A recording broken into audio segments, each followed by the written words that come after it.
Hey everyone, this is MD Rafi. Welcome to my YouTube channel. তো আশা করি সবাই বেশ ভালোই আছেন। তো বিগত যারা আমার ভ্লগগুলো দেখছেন বা শুনছেন, আমি প্রতিটা ভ্লগে বলি যে সবাই সেফ রাইড করবেন, কারণ এখন শীতের সময়। ঢাকাতে অতটা কুয়াশা নাই, তবুও ঢাকাতে ইদানিং অনেক বেপরোয়া অ্যাক্সিডেন্ট হচ্ছে রাতের বেলা।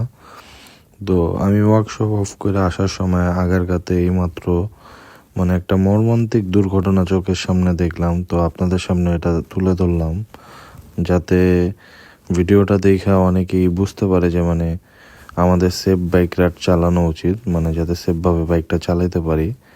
কারণ আপনারা ভিডিওতে দেখতেই পারতেছেন যে ব্লেড বাইকটার 50%ই বাসের ভিতরে ঢুকে গেছে। আলহামদুলিল্লাহ রাইডার পিলিয়ন ভালো আছে, কিন্তু হসপিটালে পাঠানো হয়েছে। অত গুরুতর আহত হয় নাই, কিন্তু আল্লাহ তাদের সেভ করুক, ভালো রাখুক, এটাই চাই। আর যারা বাইক রাইড করেন বা যারা বাইককে ভালোবাসেন, তারা প্লিজ সবাই বাম সাইডের লেনটা ইউজ করবেন। কারণ আপনি যতই ভালো বাইক চালান, আমি যতই ভালো বাইক চালাই, যারা বাইক প্রেমিক আছি, তো আমরা বামের লাইনটা ইউজ করাটা আমি মনে করি উত্তম। কারণ ডান সাইড দিয়ে বড় গাড়িগুলো চলে, আর ওরা অনেক বেপরোয়া চালায় আমাদের ছোট বাইক, 2 চাকার বাইক। তো যে কোনো মুহূর্তে যে কোনো দুর্ঘটনা ঘটে যেতে পারে।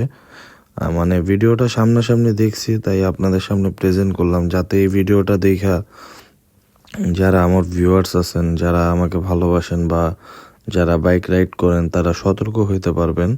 আর আমি চাই যে সবাই সেফ থাকুক, কারণ সবাই আমার ভালোবাসার মানুষ।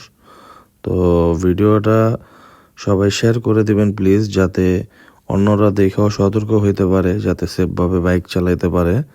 তো সবাই ভালো থাকবেন, সুস্থ থাকবেন। ভিডিওটা শেয়ার করে সবাইকে উপকৃত করবেন, যাতে সবাই সেফভাবে বাইক চালায় রাতের বেলা। তো আজকের ভিডিওটা এই পর্যন্তই। খুবই দুঃখজনক একটা ভিডিও।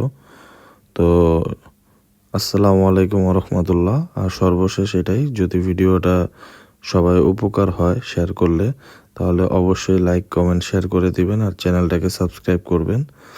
সবসময় আপনাদের ভালো টিপস দেওয়ার বা ভালো সাজেশন দেওয়ারই চেষ্টা করি।